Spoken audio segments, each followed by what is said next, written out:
Revocation of the Bull of Paulus III concerning the creation of military orders gathered in Africa.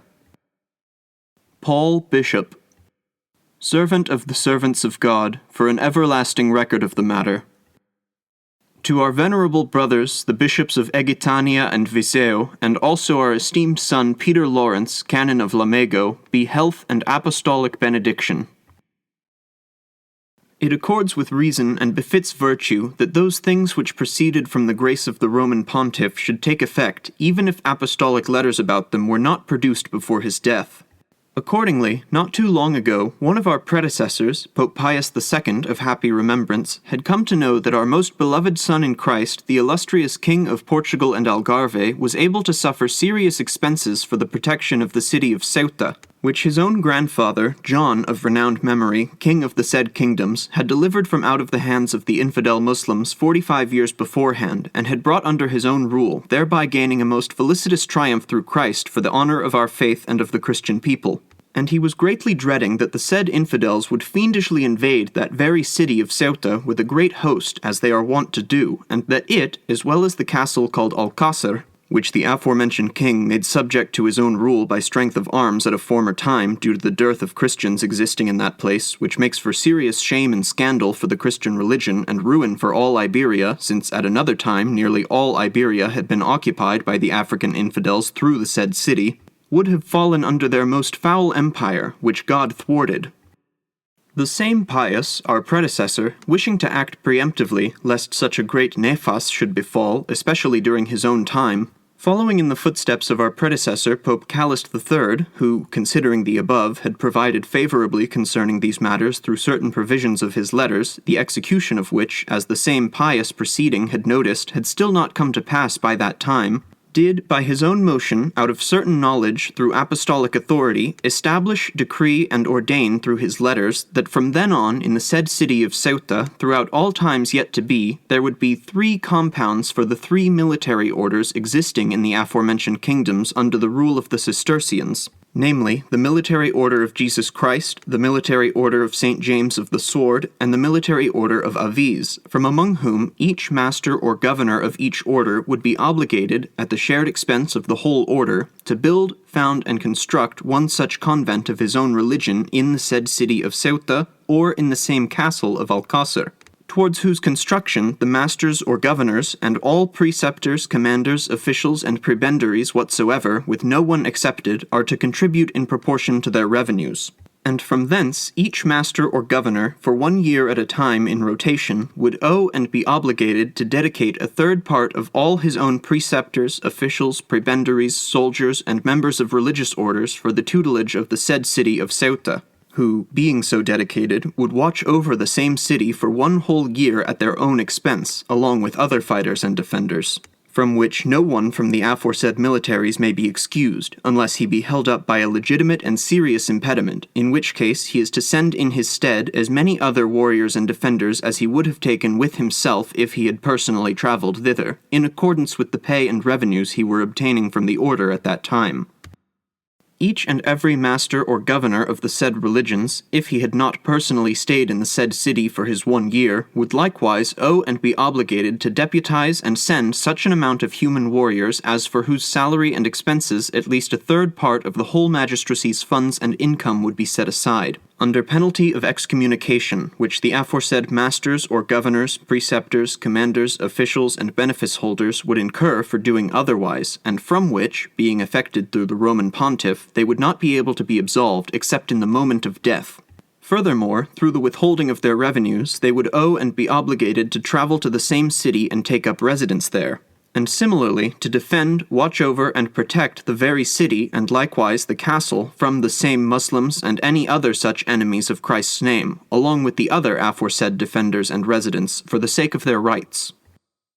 Moreover, in order that the like statute, decree, and ordinance might be firmly observed throughout all times yet to be, he mandated through apostolic writ that our venerable brothers, the archbishops of Braga and Lisbon, and also the bishops of Coimbra and Ceuta, or else 3 or 2 or 1 of them on their own, or another or others sent by them when and where they would deem it expedient, must, if they would be requested concerning this on behalf of the said King Alfonso and of other kings, or of the people of Portugal at that present time, or if another of them would be requested, solemnly proclaim that the masters, governors, preceptors, commanders, officials, and benefice holders, those exempt and not exempt, of whatever order, mode of living, or rule, and those of the Cistercian order, are to construct and erect, or make to be constructed and erected, such convents as it would behoove them to contribute, not to mention to send warriors, as laid out above, and to compel them by apostolic authority, through church censure and also the withholding of any profits and other suitable legal recourses, with all such obstacles as appeals being removed,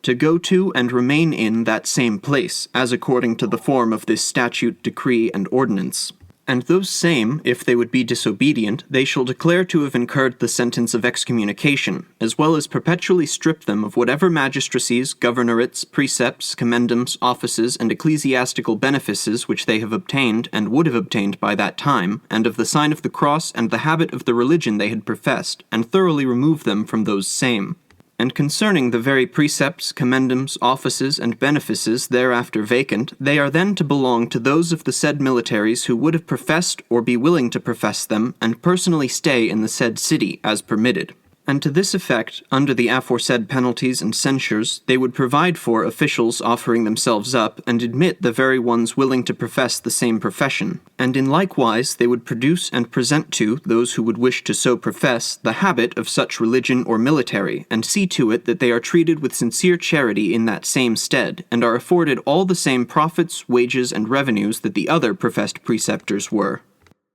Concerning each and every one of which points, and from then on into the future as well, whenever it would be requested on behalf of the aforesaid king, or the current king at that time, and of the very people of Portugal, be it established and ordained that some part of the very warriors thus deputized, both in the said castle of Alcácer, and in the infidels' other locales yet to be acquired by these very kings through the grace of the Lord, are to remain at the disposal of those very executors under the above penalties, sentences, and censures. Likewise, if it were seen to be advantageous for them, and if those very kings would request to this end, certain individuals or units from the aforesaid convents, or a band of warriors, might be moved or transferred from place to place. And each and every other matter, either about the obstacles facing the said preceptors and religious orders, and the warriors to be sent from those same masters or governors, or about the way in which they dwell in the said convents, and in which they provide benefices therein, about the defense and protection of the said city and castle, and the other places yet to be acquired, or at other places fitting the above circumstances, as well as about those things deemed necessary or advantageous,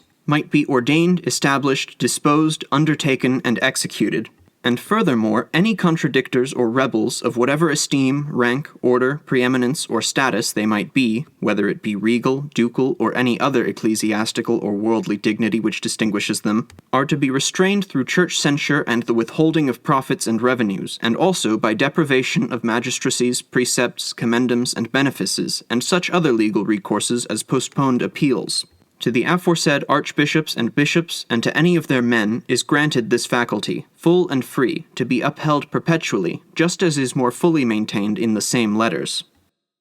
And from thence it was explained to the very pious, our predecessor, by the distinguished sons, both on behalf of the noble man Ferdinand of Portugal, administrator of the military order of Jesus Christ, and of the military order of St. James of the Sword, deputized in spirituality and temporality through the apostolic seat, and on behalf of the entire soldiery of the said militaries, not to mention on behalf of the governor and soldiers of the other military order, that of Aviz, that the three aforesaid militaries were founded for this end from the beginning, for their soldiers to be for the tutelage of the kingdoms of Portugal and Algarve, which kingdoms, facing Africa against the infidels, are bounded by the intervening sea. But they were not, however, ordained for invading the parts of Africa which are inhabited by the Muslims, or for acquiring those very parts therein, or making them to be acquired. Their forces did not suffice for such an agenda, due to the multitude of infidels as well as the dearth of soldiers in these same militaries. Neither, likewise, were it seen to be reasonable that the greatest share of protecting and holding on to lands whose usefulness is to the king ought to fall to the lot of these very religious orders.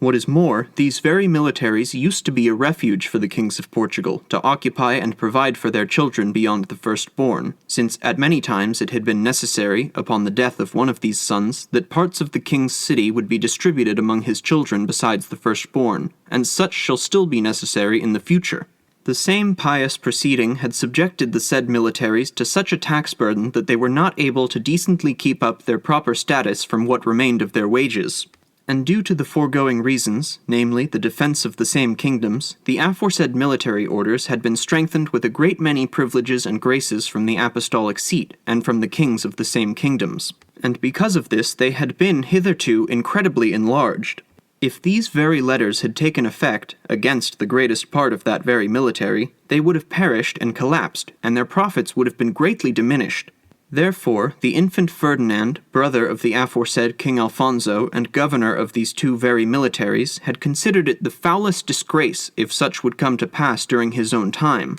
What is more, the illustrious and noble persons among these very militaries considered it a dishonor to reside in Africa, much less would they invite others to take up the habit of these same militaries, but rather would they undertake to dissuade them from taking it up. And resultant on this, only vile and abject persons would enter into these very militaries. Whence, on behalf of both the said infant and the entire aforesaid soldiery, asserting that the execution of these very letters be not yet advanced, it was humbly begged of the very pious proceeding that he might deign, out of apostolic kindness, to revoke, overturn, and annul such letters and faculty, and each and every other point contained therein. The same pious proceeding, having no certain notions concerning the foregoing, being inclined to such supplications, consented and granted, to wit, around the date of the 18th kalends of July, in the 6th year of his pontificate, that mandates be given to certain judges, to the extent that if, after those to whom it pertains are called upon concerning the foregoing, as lawfully established, the aforementioned king would add his express approval to it, they would revoke, overturn, and annul such letters and faculty by apostolic authority, notwithstanding the previous apostolic constitutions and ordinances, or anything else contrary whatsoever.